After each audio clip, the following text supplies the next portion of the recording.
A segunda questão que eu queria esclarecer é o problema do STF. Né? Independentemente da atitude, né, sistematicamente antidemocrática do STF, espero que eu não seja preso também por falar isso aqui, né, de legislar em lugar do Congresso Nacional, coisa que aconteceu centenas de vezes, de tomar atitudes arbitrárias durante o golpe de Estado, de contribuir com a Lava Jato na cassação dos direitos do Lula e fraudar, dessa forma, a eleição de 2008, né? Independentemente de todas essas mazelas, nós precisamos discutir o problema do STF em si. Muita gente acredita que o STF é uma espécie de instituição sagrada. Quer dizer, se ele existe, está aí há muito tempo, ele é bom. Tá? Muita gente se acostuma com isso. Aquilo que existe é bom. Isso não é fato. O STF ele é uma aberração política. Ele não deveria existir. Né? E aqui eu quase certamente estou incorrendo em crime, porque o deputado falou que tinha que fechar o STF. Né? Eu não sou favorável a que o Mourão, o Vilas Boas, o Heleno e o Bolsonaro fechem o STF com as Forças Armadas, mas eu seria favorável a que, pela vontade popular, o STF fosse fechado. Não pode haver uma corte que seja dona da Constituição Nacional. Ficou claro aqui que existem 11 pessoas no país que eles fazem a lei. A gente pensa que o Congresso Nacional vai fazer a lei, mas não é verdade. Quem faz a lei é o STF. Se o Congresso Nacional aprovar uma lei, o STF pode chegar lá e, com uma súmula, com uma decisão, com não sei o quê, tirar a decisão oposta. Isso daí é uma das maiores fontes de arbitrariedade, de ditadura, para falar o português correto, que existe no Brasil. Vejam só, a Constituição Nacional fala: é livre a expressão do pensamento, vedado o anonimato. Esse é o que fala a Constituição Nacional. A Constituição Nacional não fala: é livre a expressão do pensamento desde que o STF não considere que esse pensamento é um crime. Não está lá assim. Não está dito isso. Já hoje em dia, com a grande contribuição do próprio STF, do Judiciário em geral, uma série de coisas que você fala, que você pensa, que você expressa, é crime. Isso é uma violação direta da Constituição Nacional. Uma violação direta. Sobre a imunidade parlamentar, a Constituição fala isso. A pessoa do deputado é inviolável. E aí depois, né, acrescentaram que, exceto nos casos de flagrante delito por crime inafiançável. Para o STF foi simples. Basta transformar aquilo que a Constituição permite, que é falar qualquer abobrinha livremente, porque a Constituição não diz que você deve falar coisas boas, positivas, aprovadas pela religião, pelo movimento LGBT, pelo movimento de mulheres, pelos judeus, pelo Estado de Israel. Não é isso que a Constituição fala. Você fala qualquer coisa. Você pode falar a pior sandice do mundo.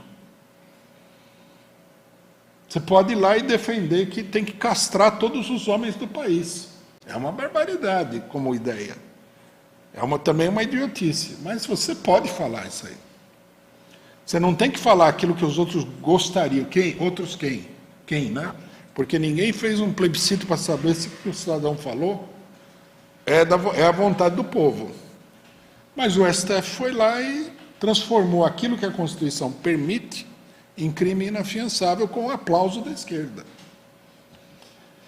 Quer dizer, bom, uma coisa importante, né?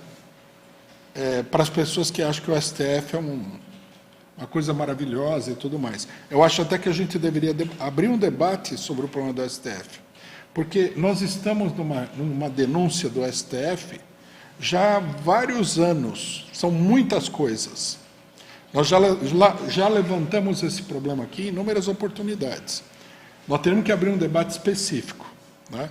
Primeiro, essa corte que é dona da Constituição, ela foi inventada nos Estados Unidos. Não é uma criação de Deus. É uma criação norte-americana. Já por aí, né, as criações norte-americanas, em geral, não são boa coisa. Mas ela não foi inventada nos Estados Unidos pelos elementos revolucionários da época da formação da Constituição norte-americana, não. Quando foi feita a Constituição, havia dois tipos de opinião. Uma opinião queria que a justiça fosse uma justiça ligada ao Poder Executivo, caso do STF. Quer dizer, há exemplo do que era a justiça inglesa. Quer dizer, os juízes e tudo mais são indicados pela monarquia. É a justiça do rei, como se diz.